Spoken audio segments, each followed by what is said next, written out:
Hola, ¿cómo están? Bienvenidos al canal y sobre todo bienvenidos a este nuevo segmento.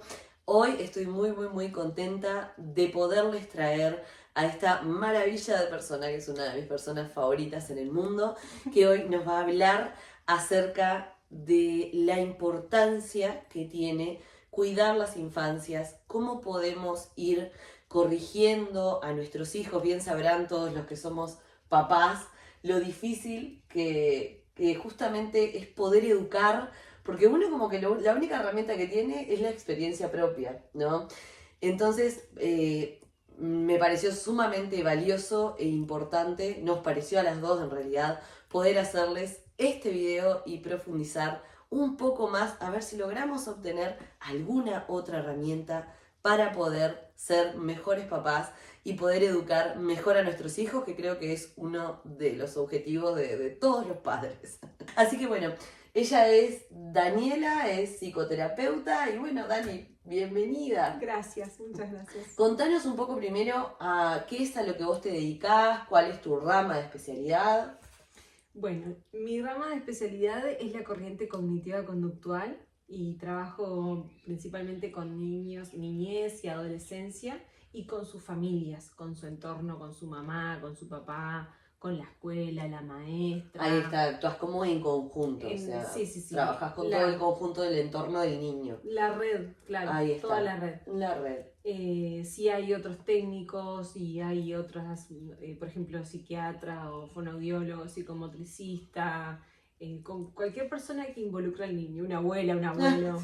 Sí, todo el entorno Claro. que envuelve a ese niño que se está desarrollando en ese entorno y justamente que vienen a vos con diversas consultas o con diversos problemas y sos vos quien toca orientar a los papás y orientar a este entorno para poder, bueno, mejorar esa situación o tratar de sacar lo mejor de ellos para lo mejor para el niño también, ¿no? Sí, que es el protagonista principal. Totalmente, que es el protagonista principal. Y hoy es el protagonista principal de esta entrevista también. Así que bueno, vamos a empezar. Te voy a hacer algunas preguntas. Y bueno, si quieren más adelante pueden dejarme acá en la caja de comentarios preguntas que a ustedes les gustaría hacerle. Porque siento que este no va a ser el último video sobre esto que tengamos. Así que bueno, vamos a empezar. Bueno, mucho se habla en estos días de lo que sería la crianza respetuosa, ¿no? Entonces, existe el mito, ¿no? De como que educar sin violencia en realidad equivale a dejar que los niños hagan lo que quieran. ¿Cómo se diferencia la crianza respetuosa de la permisividad? Y quizás primero podemos partir de que tenemos dos orejas, dos ojos, como para escuchar y mirar, y también podemos bajarnos al nivel de la niña o el niño y observar qué necesidad tiene en este momento, aquí y ahora, en esta situación que estamos transitando, cuál es la puesta de límites que yo como mamá o como adulta responsable o adulto responsable necesito.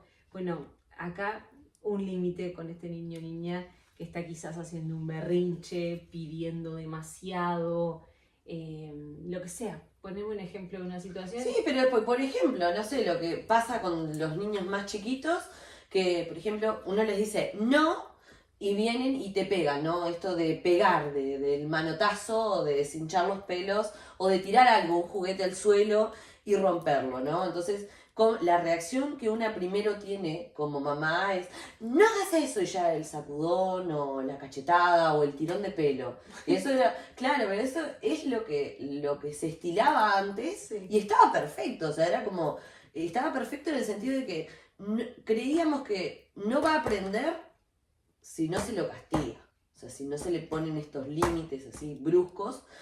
Y bueno, y hoy por hoy creo que es terrible en realidad, porque lo que se aprendía antes era mediante el miedo. Entonces ahora lo que se está intentando es ir por otro camino más amoroso, en donde prime más la escucha, la empatía. Tenemos neuronas en nuestro cerebro que son las neuronas espejo, entonces podemos tener en cuenta primero la edad madurativa y de desarrollo en la que está transitando el niño o la niña, a ver, capaz que si es un bebé, le gusta escuchar el sonido que hace el juguete o el objeto que esté teniendo en su manito y lo va a seguir tirando millones de veces. Claro. Entonces eso en realidad es adecuado para la edad que está transitando, dependiendo de qué edad tenga. El otro día me encontré con una niña que para desafío hacia su mamá, porque no le gustó algo, no sé, en realidad, bueno, no importa, pero me estoy acordando quería tomar un tecito y quería en determinada taza, pero bueno, le dimos otra. Ah, está como en su platito, su cosita, su tacita, el platito específico. Pero antes de entrar en la conversación y la escucha de la necesidad de la niña miró fija a su mamá y tiró el objeto así como totalmente lejos y desafiante completamente.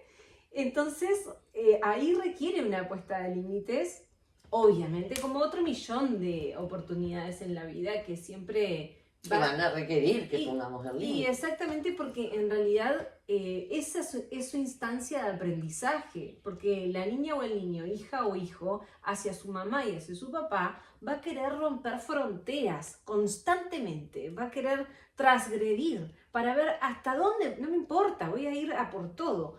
Y es nuestra responsabilidad mostrarles el mapa de ruta. Bueno, mira, mi amor, vamos por acá y por acá, y acá hay un cartel de pare, y que tenemos que controlar nuestros impulsos. Señalo acá el cerebro porque en la corteza prefrontal es donde tenemos el control de impulsos. Todo esto se lo podemos comunicar a nuestro hijo, nuestra hija, de a poquito, como que vamos tejiendo lo que va ocurriendo. En este caso, cuando la niña tiró la taza, no me acuerdo qué fue, o no sé qué objeto tenía en la mano, de una manera impulsiva, rebelde, desafiante y buscando la atención y teniendo el control y la manipulación hacia su mamá. O sea, como, bueno, haces lo que yo digo, como niña, ¿no? O sea, sí. Acá me vas a dar el té, lo que sea, no sé, las reglas mías. Entonces ahí necesitamos como bajar al nivel de la niña, mirarla a los ojos, tenemos 2 ojos, solo una boca, 2 orejas. Entonces significa que tenemos que bajar al nivel de la niña, quizás tomarla de las manitos. Nuestra frecuencia de vibración de nuestra respiración también se va a sincronizar con la de la niña o el niño al contacto físico. O sea, si yo toco acá, ya mi respiración va a influir en tu respiración. Y yo cuando paro todo, porque hubo este impulso de la niña que tiró algo lejos, ya le estoy poniendo un límite. Porque yo no voy a continuar con el tecito ni nada que se le parezca hasta que no entendamos que no es así que hay que hacer las cosas.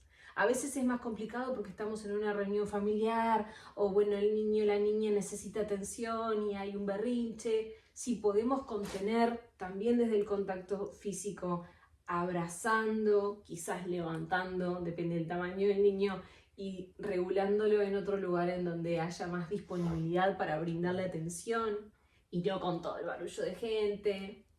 Cuanto más temprano empecemos mejor porque el tamaño del niño o niña va a ser más chiquito como para que realmente podamos contenerlo. Después puede llegar a ser un poco más complicado cuando se trata de un adolescente, como hacemos, ¿no? Bueno, total. Quizás tendremos que pedir ayuda. Bienvenida a la ayuda, bienvenida a la reflexión, los espacios de conversación acerca de las situaciones que transitamos, que vivimos, que aprendemos, que son procesos que no acaban hoy, sino que esto es una marquita de una continuidad y que cada momento es una oportunidad para ir a la reflexión, a la meditación, de lo que quiero mejorar en la vida, ¿no? Hacia qué lugar quiero ir con este niño o niña, entendiendo su corazón y su intuición, o sea, también respetando la espontaneidad de su juego, hacia dónde quiere ir, qué le interesa, y yo puedo ir acompañando ese crecimiento. Ahí está. Me quedo con eso que acabas de decir, que cada episodio de estos por ahí que sucede es una oportunidad para mejorar, ¿no? Sin lugar a dudas. Porque esto es algo que enfrentamos todos los días, es algo de la cotidianidad, que están sucediendo estas cosas, los berrinches, el tiro esto porque no lo quiero, o no me gusta, o esto no me lo quiero poner, esto no lo quiero hacer porque hay una edad que le llaman la edad del no, ¿no? En el que empiezan con, hace, no, pero vamos a desayunar, no, no, no. Entonces por ahí uno a veces en la dificultad de estar cansado, de tener una rutina, de estar apurado y demás, se le hace como difícil, ¿no? Poder recurrir a estas herramientas como de, me voy a poner en la misma frecuencia que el niño, ¿no? Entonces, bueno, de nuevo recalco esto de que cada momento, cada evento de estos que sucede es una oportunidad para ser mejores, porque creo que el objetivo en sí es cómo poder sortear estas cosas, estas situaciones cotidianas de la mejor manera posible, de la mejor manera posible para mi hijo y de la mejor manera posible para mí como madre, ¿no? Entonces por ahí vos nos estás dando alternativas al berrinche. Sería, por ejemplo, esto de, en vez de reprenderlo con castigo físico, que ahora vamos a ahondar un poco más en eso, pero una buena alternativa, entonces vos me decís que sería la contención, abrazarlo. ¿Y qué pasa cuando yo abrazo a mi hijo? Él está en un grito, en un berrinche así horrible. ¿Qué pasa cuando yo voy y lo abrazo? Lo primero que está buenísimo que tengamos en cuenta es que cuando abrazamos, incluso nosotras mismas nos podemos abrazar, y cuando hacemos este ejercicio, o sea, en MDR, que es una formación para abordar... Así se siente bien. Sí, se siente muy bien, fantástico, me encanta. Me amo, yo me amo, está todo bien. Pero en MDR hay una técnica que podemos hacernos, es estimulación bilateral de los hemisferios cerebrales. Y cuando yo hago la estimulación a modo de mariposa, se le llama, hacemos así, que también he escuchado mucho acerca del tapping, que también a veces hacen las personas como así, sí, como para regular. Esto ayuda mucho al niño, a la niña también a hacerle pequeños toquecitos, porque a veces el niño o la niña que está en berrinche te dice, ¡Dale, no me toques! Es tipo, sí, caos. Si es un caos, y además yo como persona tampoco a veces no estoy disponible como para abrazar, porque capaz que tengo mucho enojo y quizás yo necesito retirarme un poquito. Para eso es muy importante, ojalá podamos tener todas las personas a otra persona adulta responsable que tome nuestro lugar en ese momento de supervisión, de mirada, y yo me voy a exhalar un rato. Sí, totalmente. No, es que el acompañamiento en la crianza es fundamental. O sea, es fundamental. Sí, porque la red de ayuda. La red. No es natural esto de criar solas, o sea, una persona sola estar criando, realmente es una de las tareas más difíciles que puede llevar adelante un ser humano, ¿no? En el berrinche del niño o la niña, a veces nosotros tenemos que tomarnos un tiempito.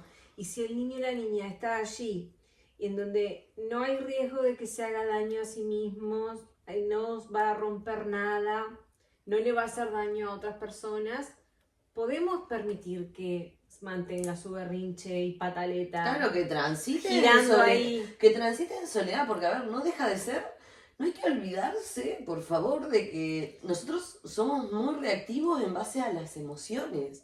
Y los niños tienen sus propias emociones. Entonces, por ahí es dejarlo que transite su emoción, ¿no? De enojo. Fundamental. Ok, estás enojado, querés hacer un berrinche, haz el berrinche, pero aunque hagas el berrinche, esto no va a suceder. Listo, pero lo dejo, como decís vos, en un lugar seguro, un lugar que no se pueda hacer daño, que no le pueda hacer daño a los demás, que no pueda romper nada, y que transite su emoción, ¿no? Porque eso también por ahí es parte un poco de enseñarlo a autorregularse. Y empezar a autorregular sus emociones y de transitar la frustración. Porque hay veces que nosotros no dejamos que los niños transiten la frustración, tratamos de evitarle la frustración, y aprender a transitar la frustración es sumamente importante para después enfrentar la vida, porque 1000 veces nos vamos a encontrar con situaciones que nos frustran y lugares donde no podemos llegar más allá, y eso nos va a frustrar. Y saber gestionar las emociones empieza en la infancia. Lo que pasa es que muchas veces empieza de manera errónea, ¿no? Porque la gestión de emociones, tipo, obligada, o que no son de la mejor manera, o no con los mejores métodos por ahí, eso también nos termina afectando después en cómo nos regulamos en la vida adulta, ¿no? Sí, y siendo mamá y papá, también nuestro primer impulso, teóricamente se habla como que de dos caminos. Uno, que hago exactamente lo mismo que hizo mi mamá o mi papá conmigo y así trato a mi hija o hijo, o si no, hago completamente todo lo contrario. Y la verdad es que no sé por qué, pero no hay un término medio. Cuando uno está ahí y que las papas queman, responde así, impulsivamente. Entonces está bueno, en los momentos de reflexión, la preparación también, porque ya sabemos que vamos a tener problemas. Entonces tenemos que revisar una y otra vez la manera de resolver conflictos, las soluciones posibles que yo me voy a enfrentar. Cualquier ejemplo, yo qué sé, el típico berrinche de supermercado de que quiere golosinas. No pasa nada con que vos dejes que tu hijo haga un berrinche en el supermercado. Está todo bien. No, totalmente. Todo el mundo entiende. Todo eso, tal cual. Todas las que somos mamá, sin ser, bueno, obviamente que hay gente que juzga, pero eso no nos tiene que importar. A nosotros lo que nos tiene que importar es que nuestro hijo en este momento está transitando su emoción de esta manera.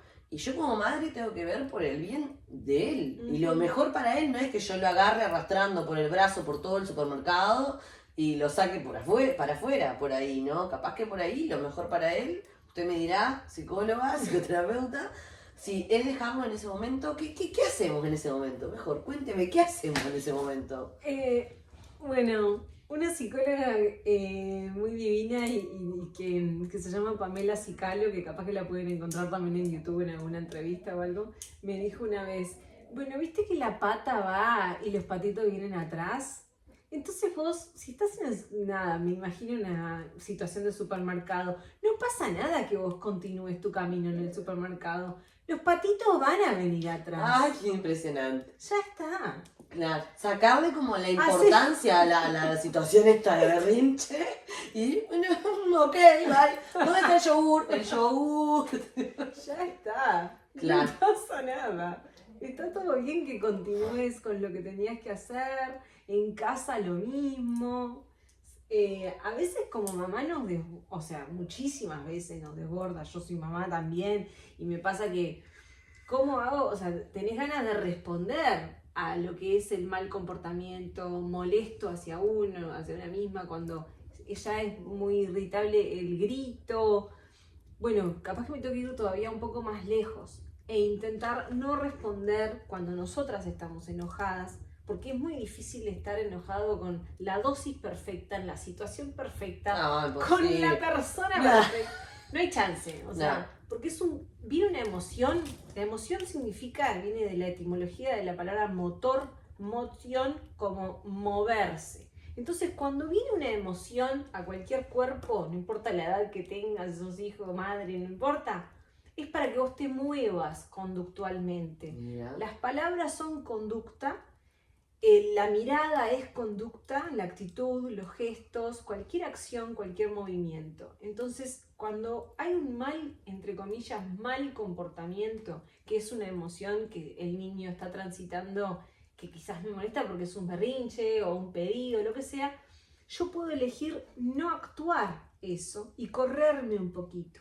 Entonces, cuando no hay atención, que la atención es el reforzador positivo por excelencia, porque todos queremos atención, por supuesto, la conducta se restringe, se corta. Bueno, no es por ahí. O sea, sí. Claro, es eso como de que yo no me quejo si no tengo a alguien que me escuche la queja. O sea, si no tengo ante quién quejarme, no me quejo. Si ahora hay alguien al lado mío, ay no, porque tal cosa y tal otra. De todas maneras, es importante siempre la validación emocional, porque si nosotros recurrimos a la privación emocional, que sería no prestarle absoluta atención a la emoción del niño o la niña, no va por ahí tampoco. Claro, no va por el lado de ignorarlo absolutamente. No. Va por una gestión emocional. Ahí está, gestión emocional, me gustó esa palabra. Sí, claro, o sea, si el niño o la niña está transitando de una manera desregulada, que a mí me molesta, que también me desregula, quizás en ese momento no estoy disponible para responderle, pero después puedo volver al tema. Capaz que en la noche, cuando voy a leerle un cuentito o a darle el beso de las buenas noches, puedo pedir perdón como mamá, puedo decir te amo, puedo decir gracias. Son palabras mágicas que tienen un resultado muy divino. O sea, y mejora mucho la calidad de ajuste en el vínculo. Eso es lo fundamental, que podamos revisar, porque siempre vamos a tener emociones y sentimientos, millones. Son como los colores del arco iris que se entremezclan y que hay variedades. Incluso nacemos con solo 3, te diría, que son como los colores primarios, o sea, el amarillo como más la alegría y el placer.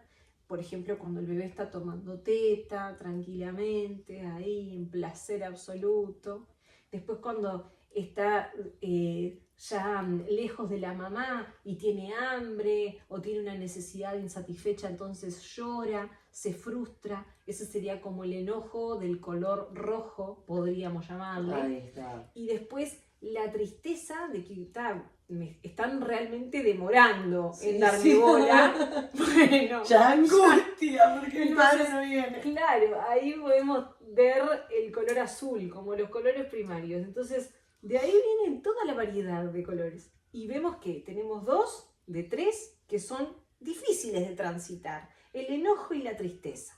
Entonces hay un más, o sea, esta es la totalidad del 100% de mis emociones y sentimientos, solo 1 de 3 es divino, que es la alegría, el estar contenta. Solo 1/3 de la cantidad de emociones que puede sentir un niño, 1/3 son emociones fáciles. Y nosotros. O sea, no es el niño. Sí, no, porque después de la mezcla de estos colores, de estas emociones primarias, vienen todas las emociones que puede transitar uno como adulto, ¿no? Es lo mismo. Es lo mismo. Muy bien. Las experiencias nos brindan la posibilidad de transitar nuevos colores y matices de lo que es una emoción o sentimiento. Entonces es muy importante la experiencia, la estimulación, el llevar a otros lugares de aprendizaje, acompañando la crianza y el crecimiento y acompañándonos a nosotras mismas, que como mamás también necesitamos nuestros momentos por supuesto, de nutrición vitamínica para poder transitar nuestras emociones y sentimientos y modelar adelante de nuestras personitas más importantes en el universo, que son nuestros hijos, y que tan difícil es esta tarea de la responsabilidad maternal. No, es que a veces se siente como imposible, ¿no? Porque imagínate, estar transitando el enojo mío propio como mamá, como persona, de que, no sé, hoy me fue mal en el trabajo, hoy me peleé con fulano, con sultano, y luego en casa me enfrento a todo este caos, ¿no? que sucede, que ocurre naturalmente, y bueno, y qué difícil es poder regularme yo primero, para después recién poder empezar a tratar de ayudar a regular a mis hijos y no reaccionar ante la situación. Y algo que me parece sumamente importante, y esto es para los adultos más que nada, es la autoobservación. Bueno, ¿cómo me siento yo? ¿Cómo estoy yo en este momento, no? Y cuando se me da el impulso, como o el querer reaccionar, realmente hacer una pausa, o sea, una inspiración de... ¿Esto es lo correcto? O sea, ¿esto que estoy por hacer es lo correcto? ¿O esto que estoy sintiendo, lo estoy sintiendo por lo que está pasando? ¿O lo estoy sintiendo por ya la sobrecarga que tengo, ¿no? Que muchas veces nos pasa eso, de reaccionar más por todo lo que traemos del día o de otras cosas que son ajenas a nuestro hogar, y reaccionamos en nuestro hogar, ¿no? Eso me parece fundamental, la autoobservación de uno mismo y ver cómo uno se siente. Porque sin autoobservación tampoco podemos cambiar o tampoco podemos mejorar. Porque si no nos estamos autoobservando y diciendo, bueno, ok, yo tuve estas conductas, tengo estas reacciones y no me gustan. O sea, no me gusta la persona en la que eso me transforma. Yo quiero ser una mejor persona, o sea, quiero ser una mejor mamá, o quiero ser una mejor hija, o una mejor mujer, o una mejor persona, en definitiva. Entonces, el poder observar las cosas que no me gustan es el primer paso para después poder cambiarlas, ¿no? Algo que vos decías hace un ratito, Dani, es como que, bueno, como que la regulación va dependiendo como de la edad, o sea, del momento del cerebro, del Sí. niño en el que estemos, ¿no? Claro. ¿Hasta qué edad somos niños? Niño, niñez. Niñez, ¿hasta qué edad van nuestros niños? Y yo diría que sería como aproximadamente, o sea, más o menos alrededor de los 10, 9, 10, 11 ya estaríamos como en la preadolescencia, 12 ya entramos más en la adolescencia, va todo muy rápido. De todas maneras el cerebro se forma más o menos hasta los 25 años. Hasta los 25. Exacto, Claro. entonces estamos creciendo y aprendiendo, continuamos aprendiendo toda la vida, no importa, hasta el día último, pero llegamos como una especie de meseta de crecimiento y maduración y desarrollo alrededor de los 25 años. Ahí está. Entonces, y además me gusta mucho pensar en el concepto de que nosotros tenemos todas las edades que transitamos adentro nuestro y las reacciones emocionales, conductuales, vienen de nuestros aprendizajes anteriores que están como encadenados, como eslabones de una cadena que respondemos según el estado emocional que transitamos antes. Es como que nosotras activamos bajo recuerdos, memoria, ideas, pensamientos, nuestra niña, nuestra adolescente, nuestra bebé. Tenemos todos los estados emocionales. Como que está todo guardado en el disco. Y acá, aquí y ahora, Claro. se manifiesta. O sea, voy creciendo, voy madurando, tengo 37 años hoy, pero en realidad... soy todas las anteriores también. Todo. Y se manifiesta y se manifiesta y se manifiesta. Y cada vez que transito una situación similar a la que me despertó tal emoción o sentimiento, me viene y así. Y mucho inconsciente, obviamente. Sí, por supuesto. Todo está. La mayoría. La mayoría está en el subconsciente, ahí archivadito y Claro. salta Exacto. cada vez que lo reactivamos o reviviendo una situación o reviviendo una emoción. Exacto, y nuestra respuesta viene ligada. O sea, más allá de que la transitamos de manera igual, por eso es tan importante observar las posibles situaciones traumáticas con T minúscula, con T mayúscula, conocernos a nosotras mismas. A mí me gusta mucho la escritura terapéutica a manera de asociación libre, como plantea la terapia analítica junguiana. Jung decía que estaba buenísimo el ejercicio de escribir libremente, sin juzgar nada, a manera de juego libre. Simplemente escribir, ¿no? Sacar lo que se ocurra. todo. Es extremadamente sanador, muy sanador. Y también esto que decías de ir hacia nuestra mejora, que queremos mejorar, también tiene como un corte espiritual que me gusta mucho, o sea, que tengamos fe, esperanza, ver cómo hay algo más allá que nos acompaña, digo, como que nosotros, de algún lado viene nuestras ganas de mejorar. Ay, por supuesto. Sí, es como, eso es como, yo me gusta verlo como el componente divino nuestro. Exacto. Que se manifiesta, ¿no? Porque sí. cuando, primero las palabras que nombraste son para mí como los pilares de la felicidad o los pilares de la vida misma. Claro. El amor, la fe, Sí. la esperanza, la amabilidad, la cuarta, ¿no? Para mí esos son tipo los 4 pilares fundamentales. Y sí, justamente estoy totalmente de acuerdo contigo. La libertad también. La libertad. Son valores divinos que está bueno como, ¿qué es lo que yo valoro? ¿Es lo que yo le voy a enseñar a mis hijos? Modelando no solamente con mis palabras, sino que me ven todo el tiempo y ven qué es lo que yo valoro en función de mis conductas. O sea, qué es lo que yo hago para mi propio autocuidado, para cuidarlos a ellos.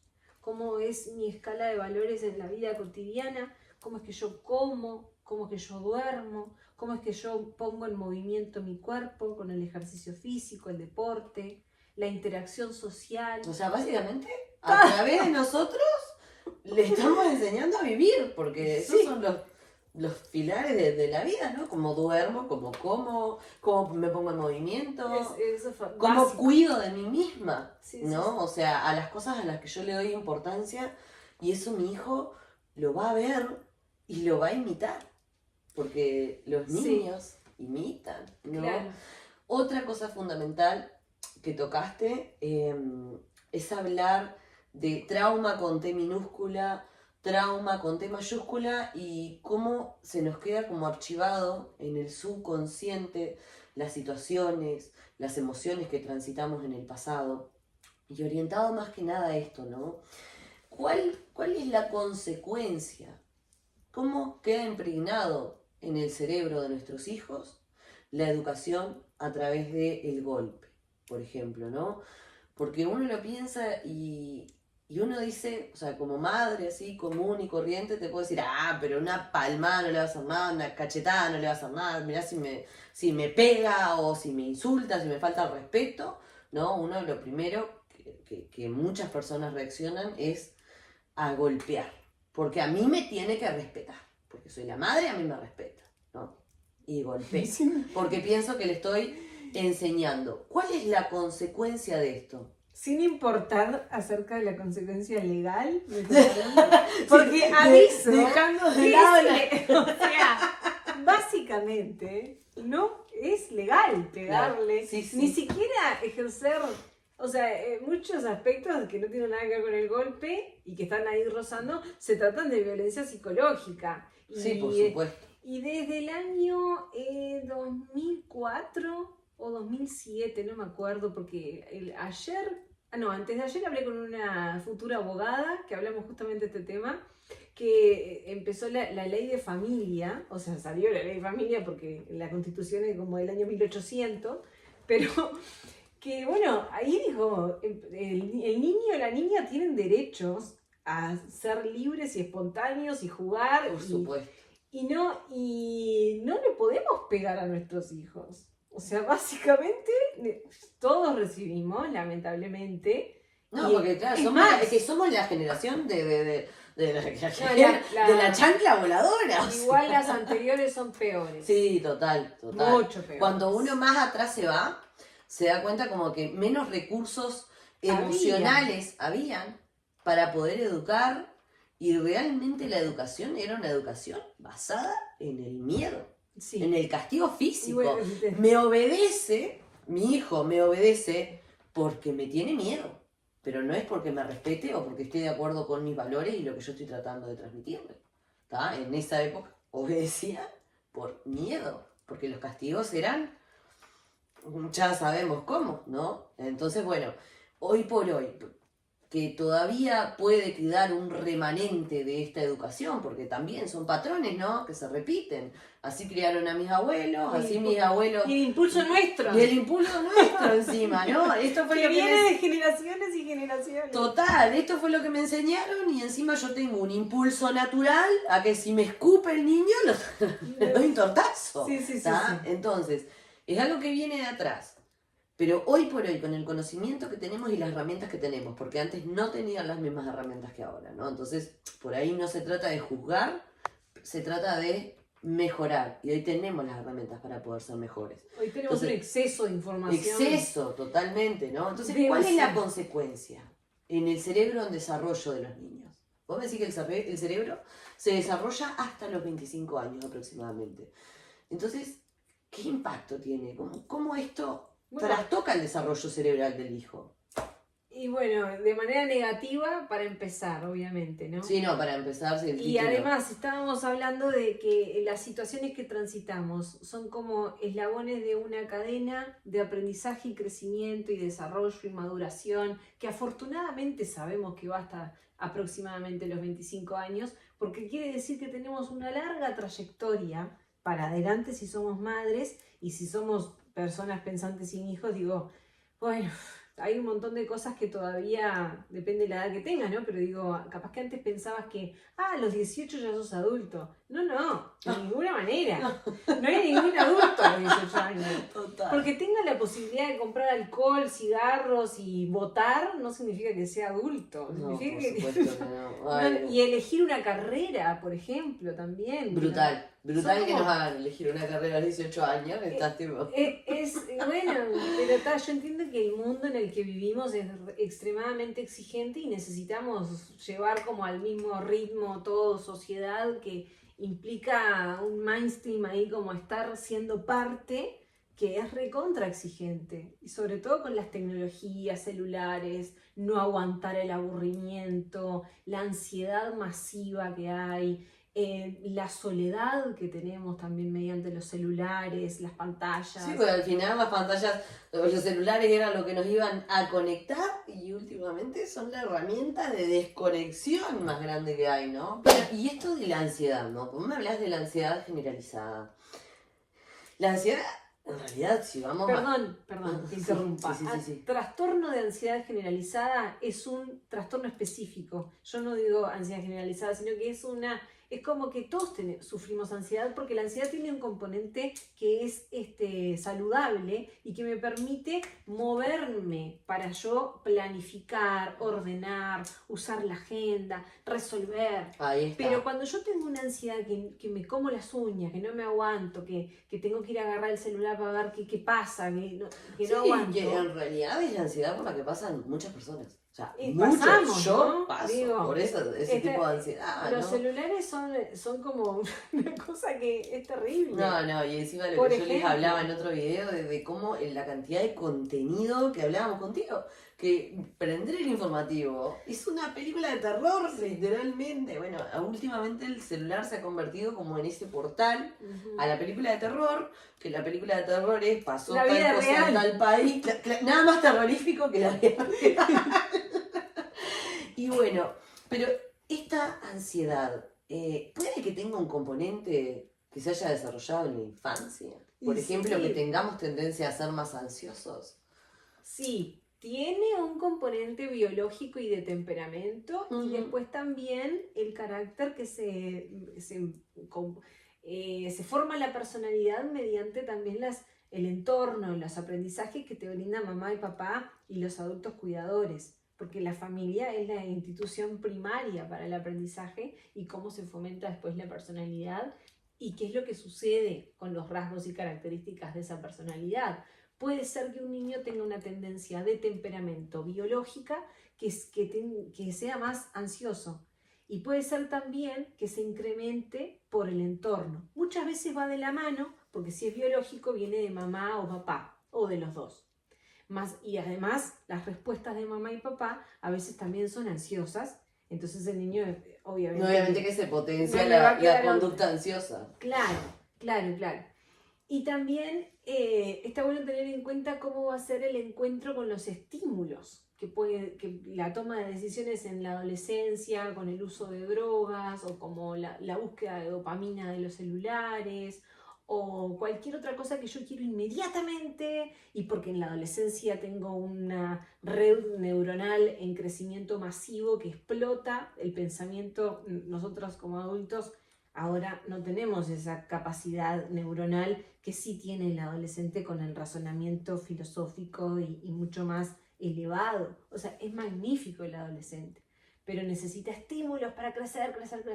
Entonces, eso es lo que tenemos que cocinar previamente, a fuego lento y con cuidado en casa, cuando el niño es más chiquito.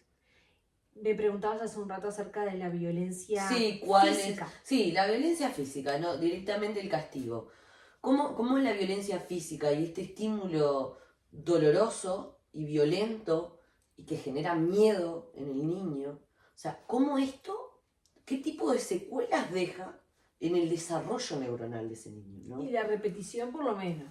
Por lo menos la repetición. O sea, si vos le pegas una cachetada a tu hijo y estás de acuerdo, es muy probable que a tu nieto, tu hijo, le pegue una cachetada. Claro. Si vos Primero perpetuar el patrón. Exacto. ¿No? O sea, sí. Primero la perpetuación de un patrón. Sí. O sea, va a continuar. O sea, sí. Ahí es donde nosotros tenemos que elegir. Frenar. Sí, frenar. Decir, bueno, esto que yo viví, porque si bien no tenemos un manual como padres, todos fuimos hijos. ¿No? Entonces, en realidad también dice esto de que no tenemos un manual como padres y madres, pero está lleno de libros de crianza. Sí, totalmente. Pero es como que hay que salir a buscarlo, no es como que te viene con las instrucciones. No solo libros, videos, lo que quieras. O sea, la información abunda. Hoy está. Sí. Podés ir. Pero si no, volver a lo básico de que yo fui hija. ¿No? Entonces, hay cosas que yo no quiero repetir, que yo no quiero que mi hijo viva. Entonces, primero partamos de la base esa, de que si quiero ser mejor y quiero que mi hijo tenga una infancia mejor a la que yo tuve, bueno, ¿cuáles son las conductas que yo no quiero perpetuar? ¿Cuáles son los patrones que yo no quiero repetir? Y el golpe tiene que ser uno de los patrones que tenemos que tener deseo de cortar. Porque si bien nosotros estamos perpetuando el golpe como una herramienta de crianza, que nosotros en realidad lo que más queremos para nuestros hijos es que sean bien, que obedezcan, pero que nos hagan caso, Que pero sean felices. que sean felices. Por favor. Claro, pero más allá, pero no van a poder ser felices si yo le digo, no cruce la calle y va a cruzar y lo choca un auto, ¿no? Entonces queremos como padres que obedezcan ciertos límites, pero son ciertos límites para su bien, siempre buscando su bienestar y su felicidad. Sí, claro. ¿No? Entonces, ¿cómo vamos a usar una herramienta? O sea, sí, tiene, el objetivo es que esté bien y que sea feliz, ¿no? El método es lo golpeo. No puede pasar. Entonces, un niño que crece en un ambiente hostil, en un ambiente donde siente miedo, ¿no?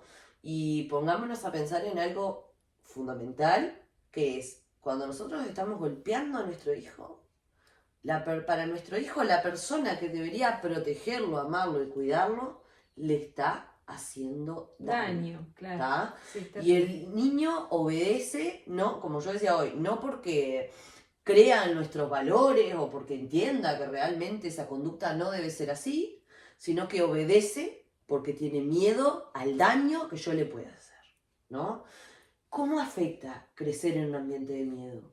Bueno, mira, el miedo y la ansiedad son bastante similares, entonces tienen las mismas respuestas conductuales. Nosotros también nos paralizamos, huimos o atacamos. Esas son las tres conductas que tenemos para defendernos ante una situación de miedo, en donde en el miedo hay un peligro real con un objeto peligroso, o sea, un objeto, digo... Una situación peligrosa que hay. Efectivamente, está entrando un león a la habitación y me va a comer. Y la ansiedad, nuestro cerebro no distingue cuál es, cuando estamos hablando de la ansiedad patológica, por ejemplo, en los ataques de pánico, en las crisis ansiosas, tienen miedo de las personas a morir o a volverse locas. Y hay muchísima incertidumbre porque no hay un objeto real de peligro, como sí lo hay en el miedo y como sí lo hay cuando la mamá o el papá amenaza a su hijo con pegarle o efectivamente ya le pegó o es una costumbre que tiene que es terrible porque lo está criando en función del miedo, que en función del miedo van a suceder estas tres cosas, se va a paralizar. Ya ahí tenemos redes neuronales cortadas, tijera. ¿Qué es esto de redes neuronales cortadas? No va a poder transitar otros aprendizajes porque no va a existir en su cerebro el pensamiento de la posibilidad de transitar otra experiencia en donde no se le pegue, porque aprendió y hubo un desamparo aprendido que el autor Seligman, aviso por si alguien quiere estudiar acerca de esto, en donde ya entendió que el mundo es hostil, porque dañamos a la autoestima. Cuando la autoestima está ligada al autoconcepto, entonces si mamá o papá y yo soy chiquita me están agrediendo físicamente, voy a entender que yo soy agredible y voy a continuar mi camino de vida siendo agredible y me voy a vincular con personas que efectivamente me agredan, porque eso es lo que yo entendí. Y esa es la creencia que se va impregnando. Exacto. Entonces siempre estamos buscando cosas que validen, ¿no? Tal cual, que validen nuestra creencia interna, ¿no? Entonces si yo creo que soy agredible, siempre voy a estar buscando o encontrándome en situaciones que validen mi creencia de que yo soy una persona agredible. Exacto. Qué importante, ¿no? Entonces, ¿Qué palabra agredible? Ni siquiera sé si existe. No, pero... es que si no existe, debería existir porque sí, es así. Soy una persona a la que vulnerable, a la que se le puede golpear, a la que se le puede faltar el respeto. No valgo lo suficiente como para que me cuiden. Porque si mi mamá y mi papá, que son quienes deben amarme más, se supone, y protegerme más, son mi fuente de miedo y la fuente de mi daño físico, ya de ahí para adelante, ¿qué espero del mundo? Lo mismo. ¿No? Inconscientemente vas a ir a buscar patrones o sea, tus patrones de conducta van a encajar con lo que ya entendiste que funciona, porque repetimos conductas todo el tiempo y las situaciones se vuelven a repetir hasta que aprendemos y trascendemos eso, transitamos otra cosa. ¿Por qué? Porque recordamos, el aprender a recordar, en el aprendizaje recordamos, esto no me sirvió antes, pero para eso necesitas reflexión, Sí. charla, comunicación, escritura terapéutica, encontrarte con alguien, mirar a los ojos, activar neuronas espejo de la empatía, ser mirada a mí misma. No, ¿no? y Darme cuenta. empezar con una pregunta. Empezar con una pregunta, cualquiera de las preguntas madre del cambio, ¿no? ¿Esto es lo que quiero? ¿Está bien que yo me sienta así? ¿Podría sentirme diferente? Exacto. ¿Qué tendría que hacer para sentirme diferente? ¿Cómo me quiero sentir? ¿Quién quiero ser? ¿Quién quiero ser? ¿Quién Sí, quiero exacto. ser? Esa es una de las preguntas más valiosas que se puede hacer una persona. Entonces, bueno, vemos la importancia que tiene, ¿no?, todo esto de la crianza. Ya partimos del concepto al inicio del video de lo que era la crianza respetuosa, la diferenciamos de lo que es criar con respeto, que es respetando al niño, respetando el tránsito de sus emociones, con alternativas que nosotros tenemos para poder ayudar al niño a regularse. O sea, lo diferenciamos, no es que lo dejo hacer lo que quiera, no va por ahí la crianza respetuosa. La crianza respetuosa va por el lado de respeto al niño. Respeto, y acompaño. Y escucho activamente. Totalmente, escucho activamente a este niño, a este ser, que tiene su personalidad propia, sus emociones propias, y lo dejo que las transite siendo consciente de la inmadurez emocional que tiene. Sí. Hasta los 25 años. Ahí ya lo puedes echar de tu casa. A los 25 sí, ahí lo podemos echar. Y bueno, y ahora ya viendo lo impactantes que son las consecuencias, ¿no?, de la impregnación, cómo limita el miedo, por ejemplo, cómo limita a cómo se va a desarrollar esa persona, porque son patrones que si les impregnamos el miedo desde pequeños, la desconfianza, porque también un niño al que le pegás no va a confiar. Exacto. Y eso es brutal, porque si no puedo confiar en mi núcleo, en mis papás, ¿cómo voy a confiar después en el resto del mundo? O sea, ya parto con la idea de que el mundo es hostil. O sea, el entorno es hostil. Y por ende, va a quedar en mi cerebro esa idea y la voy a tratar de validar en la adultez, de que el mundo es hostil, ¿no? Sí, y ahí va de la mano con el uso de drogas, las delincuencias, la prostitución. O sea, es terrible porque tiene todo encadenado de que si yo no me valoro a mí, me voy a enfrentar después al mundo, y la sociabilización va a ser en un entorno también hostil. Y voy a aceptar cosas que quizás si fui cuidada en mi casa, en la primera institución de aprendizaje para la sociabilización, que es el salir de casa y formar parte como ciudadana, como persona en la sociedad, bueno, voy a ir por un camino marginal, porque ya fue marginal el hecho de mi estadía en mi casa, en mi infancia. Por supuesto, voy a seguir validando por esos caminos de violencia, ¿no?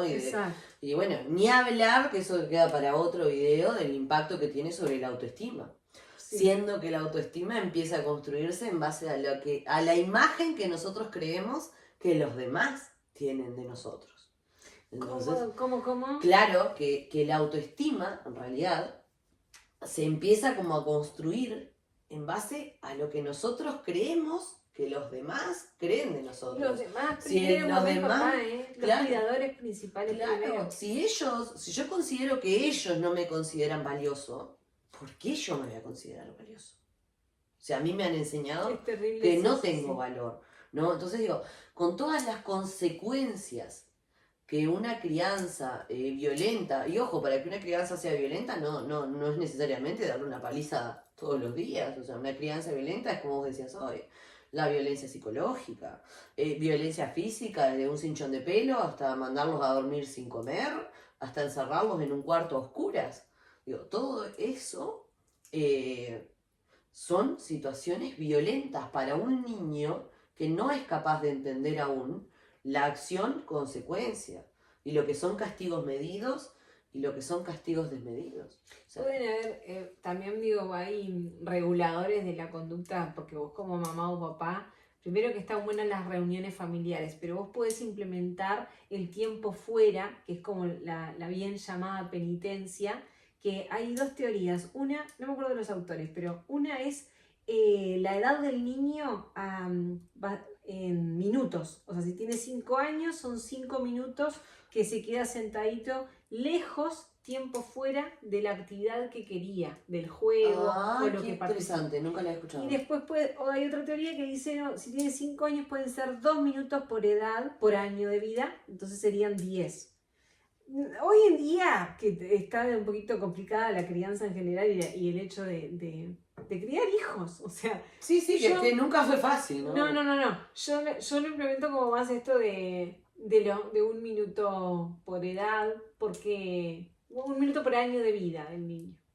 Digo, no es que lo haga siempre así, pero como tenerlo en cuenta, mirar el reloj, tener en cuenta el reloj para el uso de pantallas, tener en cuenta el reloj para también predecir lo que va a ser la actividad siguiente, sentarse a la mesa a comer, bueno, ir a las rutinas, ¿no? La rutina, lo básico de lo importante. Salir de casa, prepararme para cruzar la calle. Ahora vamos a cruzar la calle en un ratito, entonces yo tengo que hablar eso en casa con mi hijo, mi hija. Me tenés que dar la mano para cruzar la calle. Y porque hay consecuencias positivas si me haces caso ahora. Porque también puedo negociar con mis hijos. De una. Yo puedo hablarle lo que quiera, o sea, porque a mí me pasa mucho en el consultorio que me dicen, no, porque tal cosa no se lo dije, porque no sé qué, pero si vos no hablas con tu hijo, tu hija, ¿con quién vas a...? O sea, de cosas que tienen que ver... Con él. Con él. Digo, soy la mamá, sos el papá, podés decirle lo que estás pensando hacer en la crianza, en la calidad de ajuste del vínculo mamá-papá, mamá-hijo, hija, porque como papá, que se subestima hija. Mucho, como que el niño no va a entender. Hay mucho miedo. Claro. También. Hay mucho miedo y hay mucha conducta impulsiva y también este freno del miedo y esta parálisis de la que hablábamos de respuesta ansiosa y del miedo, de que me paralizo. Entonces hay mucha basura bajo la alfombra que la maquillo, o las mentiras, como ocultamientos y cosas que a veces el niño igual lo lee, lo sabe, Por lo supuesto, respira, el clima familiar es tenso, por sí, ejemplo, lo de percibe. todo tipo, ¿no? Hay de todo tipo de clima familiar, pero se siente, o sea, en la vibración energética que yo estoy hablando a nivel de respiración, que me gusta más que tengamos en cuenta la exhalación profunda, sacando todo el dióxido de carbono para que yo estar livianita al encuentro con mi hijo, con mi hija, o con la persona amada de mi casa, o con el afuera, porque qué mejor que llevarse bien con la gente. Total, y la tener amabilidad. en cuenta los afectos, que obviamente que me van a afectar, pero de eso se trata, ¿no? O sea, el vínculo. Por supuesto. ¿Para qué estamos si no? Por supuesto, por supuesto. Bueno, Dani, muchas gracias por la gracias. entrevista y bueno, esperamos que esto sirva porque es material sumamente valioso y por ahí, como les decía hace un rato, por ahí el detonador son siempre las preguntas, ¿no? ¿Qué tipo de persona quiero ser? ¿Cómo puedo mejorar? ¿Qué tipo de padre quiero ser? ¿Y cómo quiero que mis hijos sean en el futuro? Entonces son estas preguntas las que a nosotros nos detonan a buscar cómo mejorar. Y bueno, esperamos que este video sea una de esas herramientas que nos pueden ayudar a mejorar. Les mandamos un beso enorme. Nos vemos en el próximo video. Chao, chao.